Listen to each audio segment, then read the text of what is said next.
লোকে বলে এই বুড়ির থানে সাদা পালক আকাশে উড়িয়ে দিলে সে পালক খুঁজে আনে ভালোবাসা।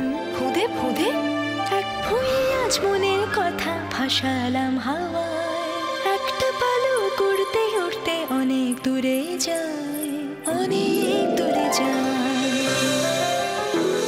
কখন পথের বাঁক পেরিয়ে দেখা মিলবে কার ভালোবাসার সেই ঠিকানা, তেপান্তরের পার। সেই ভালোবাসা যা চিরদিনের, চিরকালের, চিরন্তন। দিদিমণি, আপনি? চিরসাথী আসছে শুধুমাত্র স্টার জলসায়।